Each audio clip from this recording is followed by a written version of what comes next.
The envelope landed in front of Daisy like a final bill. Thick white paper. Her full name written across the front. Daisy Sterling. Not Daisy. Not sweetheart. Not daughter. Across the table, her mother sat perfectly straight in a pearl-colored dress, her smile soft enough to look kind from far away. Her father checked the time on his watch as if this whole dinner was already taking too long. Beside him, Avery held her phone a little too high, pretending to read a message. But the camera was pointed at Daisy. The restaurant was the kind of place her mother loved. Dark wood. Heavy silver. Waiters who moved like shadows. Quiet enough that shame could travel from one table to another without raising its voice. It was supposed to be Daisy's pre-graduation dinner. Supposed to be. When Daisy had arrived 5 minutes late, the man at the front had looked at his screen and frowned. The Sterling reservation is for 3. Daisy had not flinched. I know, she said. I'm the 4th. A 4th chair had been dragged to the table. It did not match the others. Its legs scraped the polished floor as the waiter pushed it into place, and for 1 second, everyone in the restaurant looked over. That was the whole story of Daisy's life in one sound. Added late. Pulled from somewhere else. Not meant to fit. Now the envelope sat beside her untouched water glass, and Avery's thumb hovered near the record button. Her mother folded her hands. This is so you understand where we stand, Daisy. Daisy looked at her father. He did not look away. His face held the calm pride of a man who believed cruelty became wisdom if spoken slowly. She opened the envelope. There was no card inside. No small note saying they were proud. No check.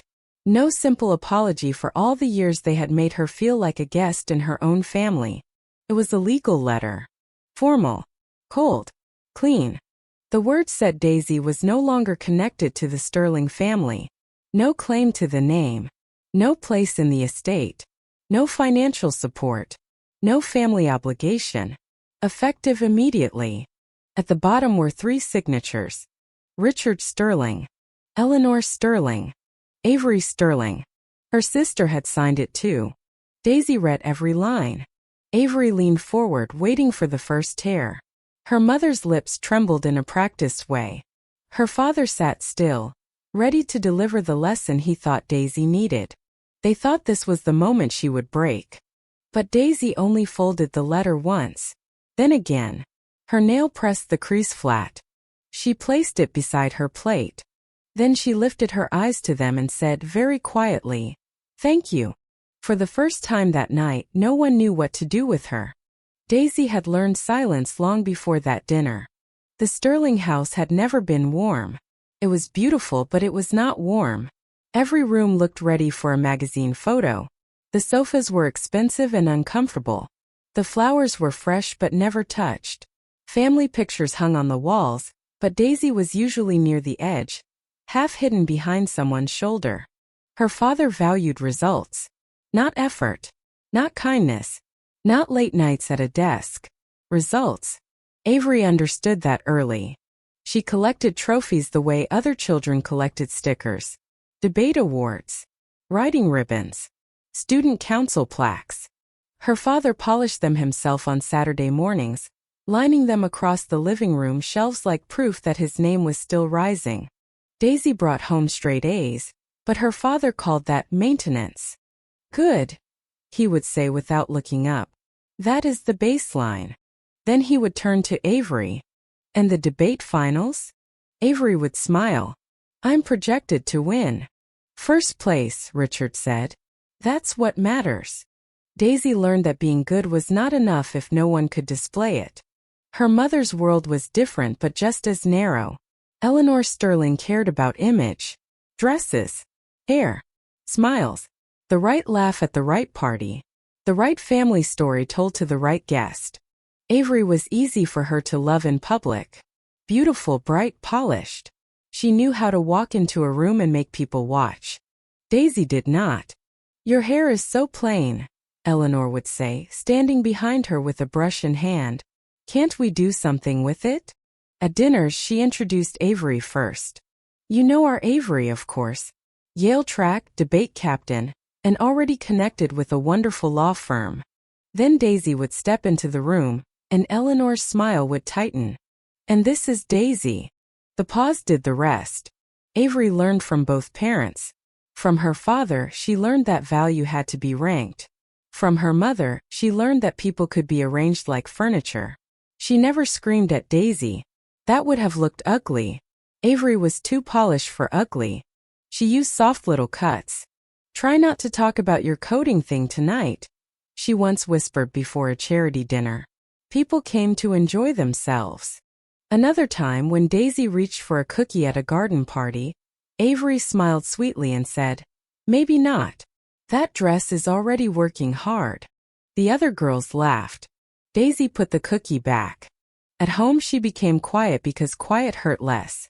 She ate breakfast before anyone else came downstairs. She studied in the library until late. She learned to walk through the house without making the old floorboards complain. But outside that house she found a place where no one cared about the sterling name. The daily grind sat on the other side of town, wedged between a laundromat and a small pharmacy. The floor was always a little sticky.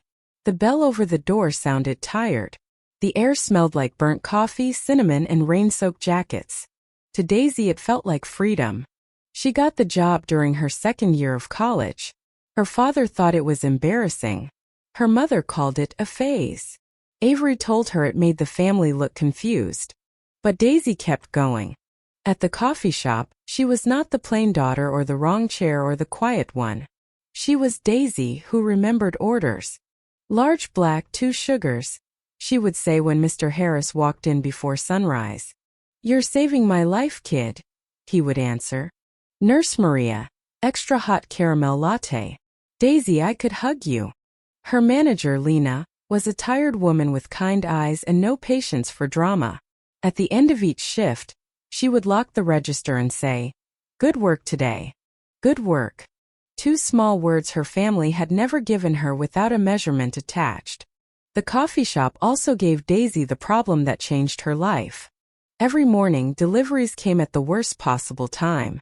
Milk arrived during rush hour, blocking the front door. Pastries showed up when the counter was full. Paper cups ran out on busy days and overflowed the storage closet on slow ones. Lena kept 3 notebooks behind the register, all messy, all wrong by the end of the week.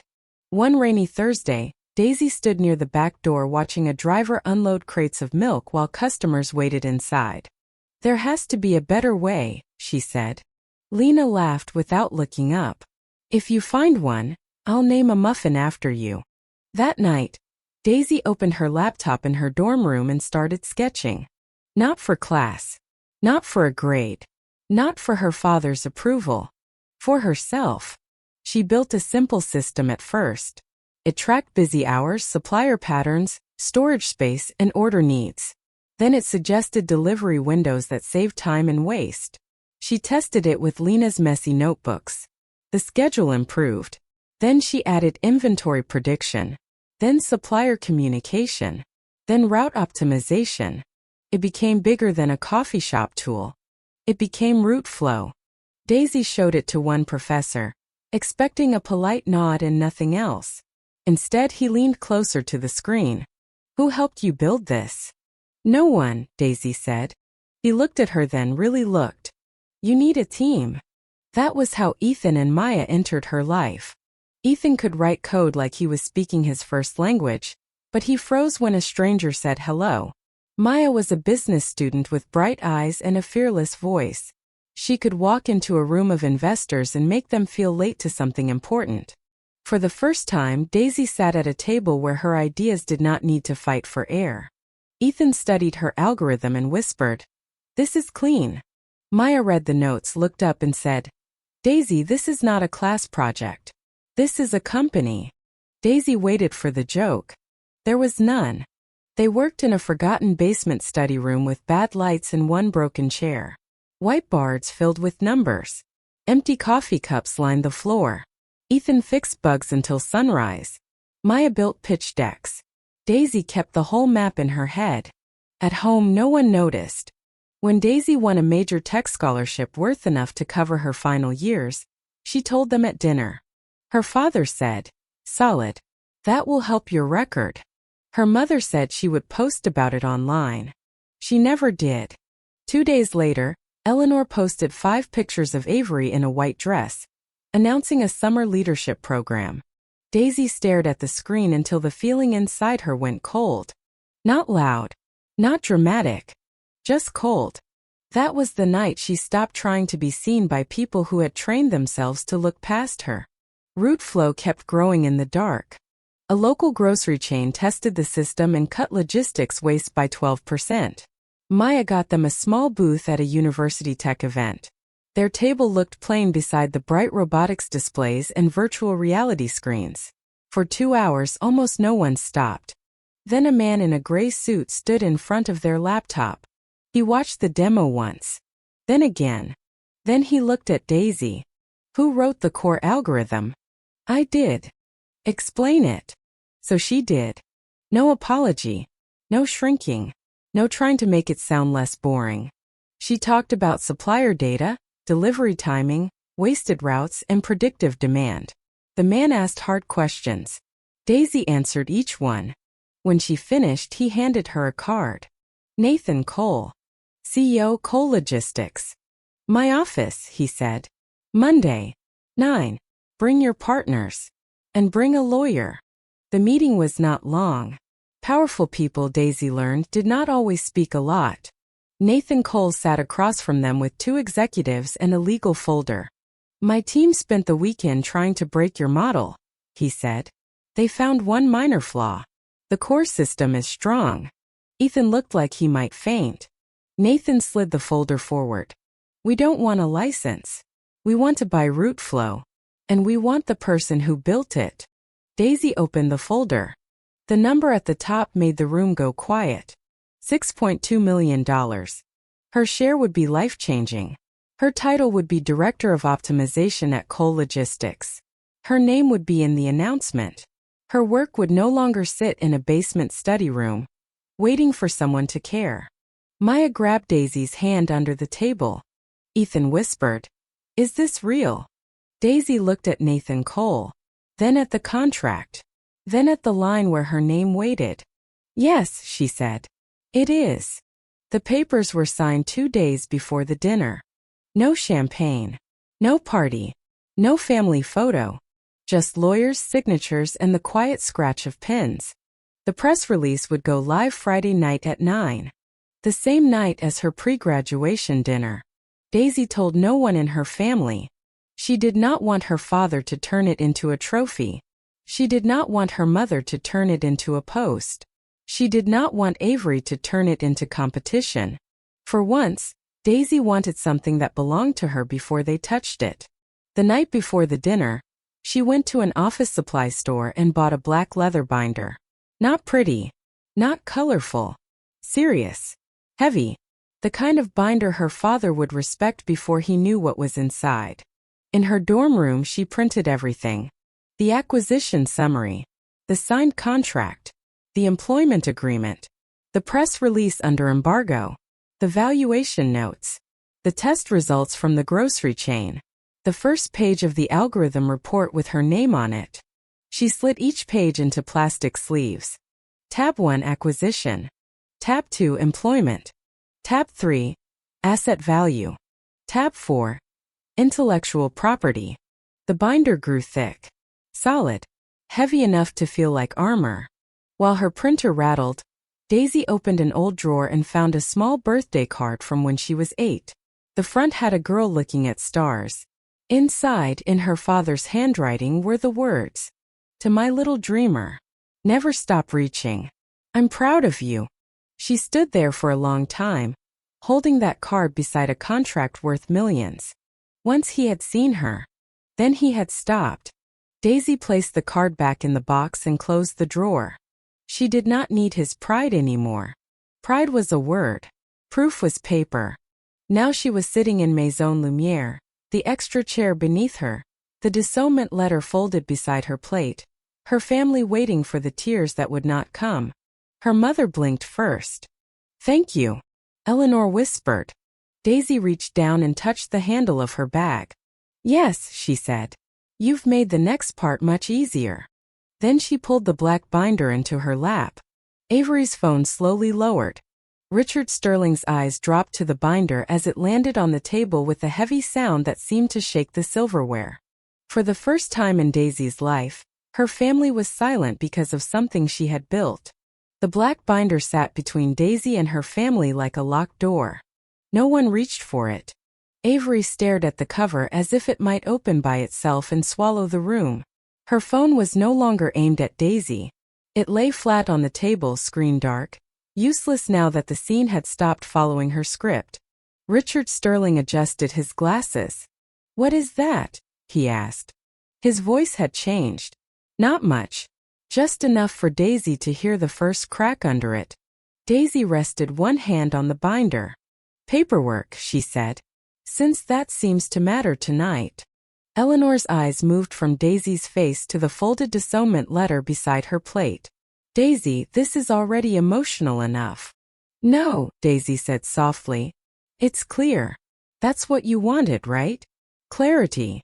Richard sat back, trying to regain the shape of a man in control.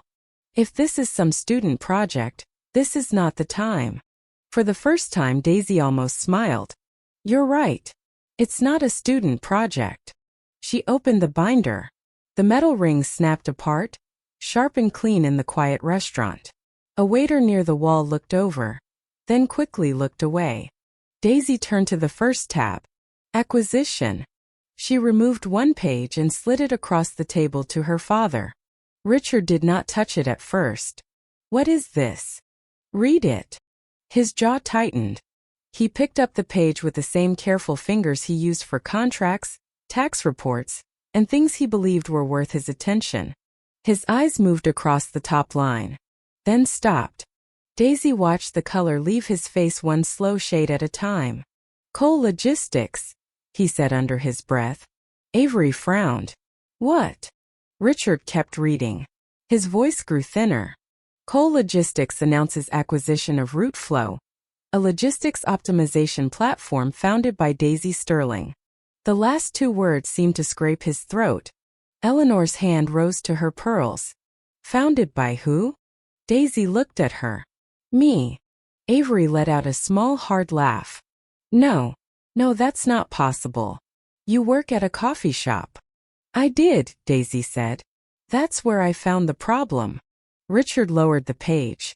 His eyes were moving fast now, searching her face, searching the paper, searching for the trick. "What is Route Flow?" "A supply chain platform. It reduces waste, schedules deliveries, predicts inventory needs, and optimizes routes." Avery blinked. "That sounds boring." It made someone $6.2 million less bored. The table went still. The numbers had entered the room. Daisy turned to the next sleeve and removed the acquisition summary. She placed it in front of her father, not with anger, not with drama, but with the same calm care she had used while serving coffee to tired nurses at 6 in the morning. Richard grabbed the page this time. His eyes found the price before anything else.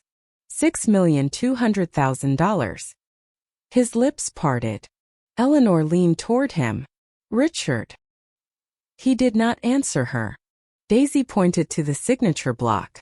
"That is Nathan Cole's signature. You know the name." Richard's finger hovered over the page. His hand was not steady anymore. "This is real," he whispered. Not to Daisy. To himself. Avery's chair gave a small sound against the floor. "You're lying." Daisy turned one page. "This is my employment contract. Cole Logistics hired me as Director of Optimization. Salary, equity package, start date. All there." She slid it over. Richard read the title once. Then again. Director of Optimization. The words seemed too large for the version of Daisy he had kept in his head. Eleanor covered her mouth, but the sound still escaped. A sharp little gasp. It was not joy. It was shock, fear, and calculation all mixed together. Avery reached for the paper, but Richard pulled it closer before she could touch it. "That title," he said slowly. "At Cole." "Yes. And your role is active?" "It started today." Avery's eyes snapped up. "Today. Daisy nodded toward the folded disownment letter. You signed that after the contract was already in place. No one spoke. Around them, the restaurant continued in careful whispers. Forks touched plates. Glasses were filled. A candle flickered near Eleanor's hand, throwing small light across the silver. But at the Sterling table everything had stopped. For 20 years, Richard had measured Daisy by trophies she did not have. Now a number sat in front of him that was larger than any trophy Avery had ever brought home. For 20 years, Eleanor had measured Daisy by how she looked in a room. Now Daisy's name was attached to a company people in better rooms would talk about tomorrow. For 20 years, Avery had used Daisy's quiet as proof that she was weak. Now she sat with her mouth open, looking at the sister she had tried to record crying. Daisy turned another page. These are the beta results. A regional grocery chain cut logistics waste by 12% using the first version. Richard swallowed. These are client letters. These are technical documents. This is the intellectual property filing. She stopped and looked at all three of them. You don't have to understand the code. You only need to understand that it belongs to me. Avery shook her head small and fast. But you never said anything. Daisy looked at her phone lying on the table. You were busy filming. Avery's face flushed. I was trying to help. We all were. No, Daisy said. You were waiting for proof that I was nothing. You wanted to keep it. Eleanor suddenly reached across the table, her fingers trembling toward Daisy's hand. Darling, why didn't you tell us? There it was. The question. Soft. Broken. Almost motherly. But Daisy knew the shape of it. It was not grief for the years lost. It was panic over what had been missed. She moved her hand back before Eleanor could touch it. You didn't know because you never asked. Eleanor froze. Daisy's voice stayed even. You didn't know because when I talked about code you called it plain and boring. You didn't know because when I won a national scholarship you forgot to tell anyone. You didn't know because I was building this in rooms you never entered. She turned to Richard. You didn't know because it wasn't Avery's. Because it didn't shine on your mantle. Because you thought if a thing was quiet it had no value. Richard's mouth tightened. Daisy, that is unfair. She nodded once toward the letter. You brought a legal disownment letter to my graduation dinner. Don't talk to me about unfair. The words landed harder than a shout. Richard looked down. Eleanor's eyes filled, but Daisy did not move toward them. Avery did. She leaned forward, suddenly desperate. Daisy, listen. The letter was just supposed to wake you up. Dad said you needed pressure. Mom said you were drifting. I didn't think it would go this far. You signed it. Avery's voice dropped. I didn't read all of it. Daisy looked at her for a long moment. That sounds like a family habit. Avery recoiled. Richard placed one palm on the table, trying to take back the room. Enough. This can be corrected. The letter is just a document. We can have another document made. Daisy closed one section of the binder. You can't draft your way back into my life. His face hardened. You are still young. You have no idea what money does to people. I know exactly what it does, Daisy said. I watched all of you change the moment you knew I had it. Richard went pale. Eleanor shook her head, tears now moving carefully down her face. No, Daisy. We love you. Daisy looked at her mother's perfect makeup, at the pearls around her neck, at the woman who had only ever known how to hold a daughter up if she looked good in public. You loved the version of me you could explain. You just hated that you never found one. Eleanor pressed a napkin to her mouth. Avery's voice broke again, but now it carried anger. So what? You came here to humiliate us. Daisy looked at the phone. No. I came because you invited me to be humiliated. I just brought the full story. At that exact moment, Daisy's phone buzzed inside her bag. Once. Then again. Then again. She did not need to look to know what it was. The embargo had lifted. 9 o'clock. Avery heard the buzzing. So did Richard. So did Eleanor. Daisy took out her phone and placed it on the table. The screen lit up. Coal Logistics acquires route flow in $6.2 million deal. Founder Daisy Sterling named Director of Optimization. A second notification appeared.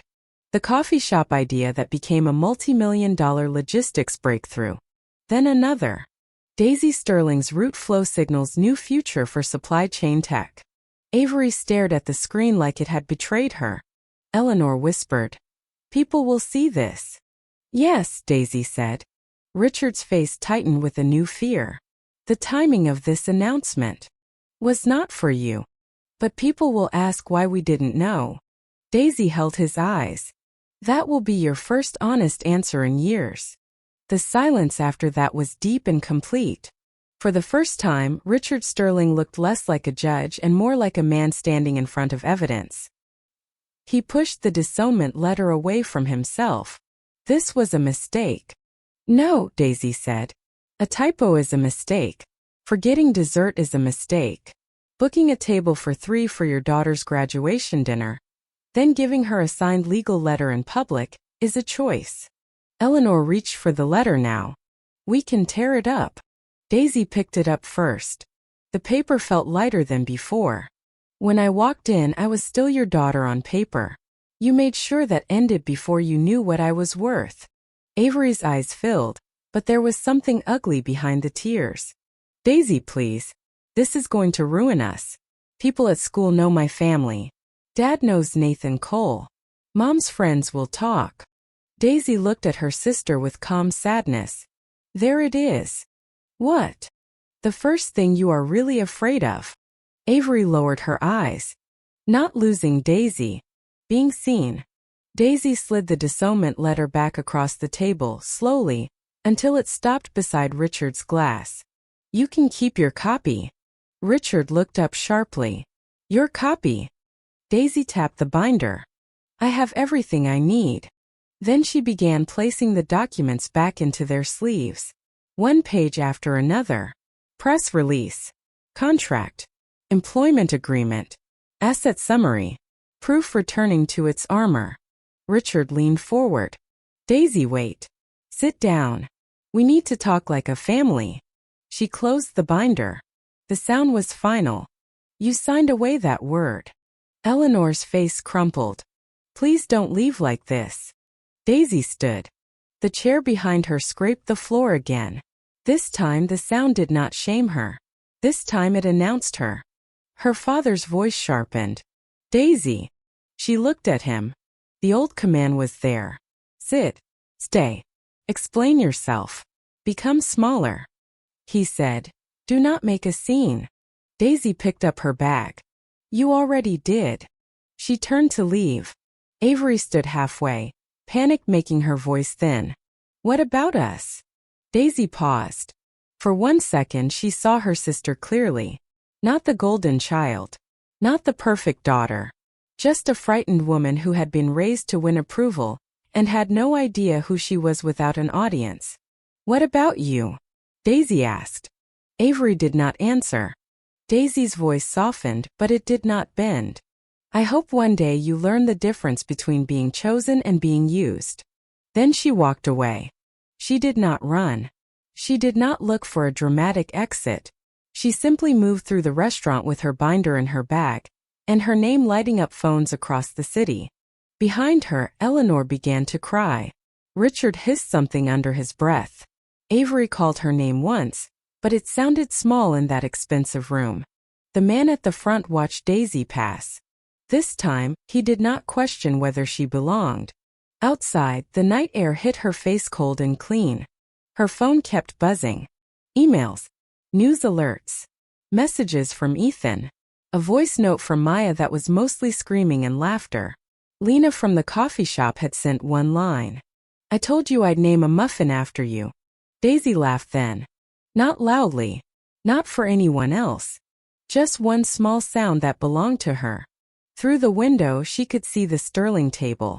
3 figures under soft golden light. Her mother bent over a napkin. Her father staring at papers. Avery frozen beside the empty 4th chair. They had wanted a table for 3. Now they had it. Daisy looked once then turned away. She did not go back to her dorm. Her lease there was ending anyway. She took a taxi to her new apartment, a simple one-bedroom high above the city. There was no furniture except a mattress, 2 boxes, and a lamp that leaned slightly to one side. It was not perfect. It was hers. She placed the binder on the kitchen counter. Then she took off her shoes and stood barefoot by the window as traffic moved below like slow lines of light. For the first time, silence did not feel like punishment. Felt like peace. The next morning, Daisy walked across the graduation stage between Ethan and Maya. When her name was called, Ethan shouted like a man with no fear of public places. Maya clapped so hard her bracelet flew off her wrist. Lena had closed the coffee shop for 2 hours just to be there. And when Daisy found her in the crowd, Lena raised both hands like Daisy had won the whole world. Daisy smiled. She did not search the seats for Richard. She did not look for Eleanor's careful wave or Avery's stiff smile. Some doors hurt less when you stop standing in front of them. The messages started before noon. Avery wrote first. "We didn't mean it like that." "Then can we talk?" "Then you're being unfair." Daisy read them and set the phone down. Eleanor sent a longer message with soft words and sharp edges. "Darling, your father is very proud. Everyone is asking about the announcement.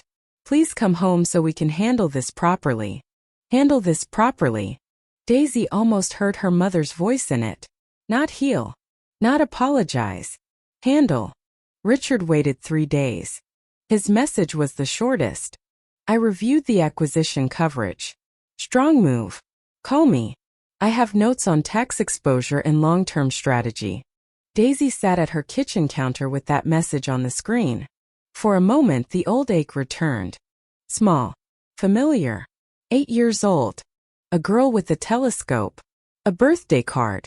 A father who once wrote, "I'm proud of you." She let herself feel it. Then she turned the phone face down. Some messages do not need an answer.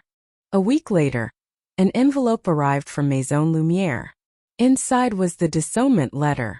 A small note said it had been found at the table after the Sterling party left. Daisy held the letter for a long time. She thought she would tear it up. Instead, she walked to the wall where her degree hung in a plain black frame. She opened the back and slipped the folded letter behind the diploma. Not because it still owned her. Because it proved what she had survived. Then she hung the frame back on the wall. Her degree in front. Their rejection behind it. That felt right. On her first morning at Cole Logistics, Daisy woke before sunrise. She made coffee in her new kitchen and stood by the window as the city turned gray, then gold. Her phone was quiet. The apartment was quiet. Her life was not empty. It was finally clear.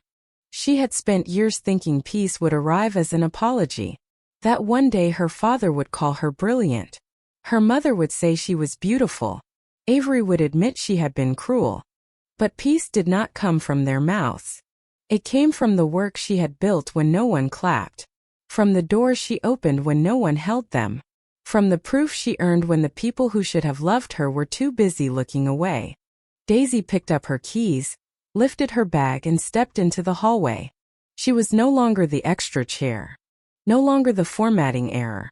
No longer the daughter waiting to be noticed. They never knew what she was building in the dark. And by the time the truth came out, she no longer needed them to see her. She could see herself.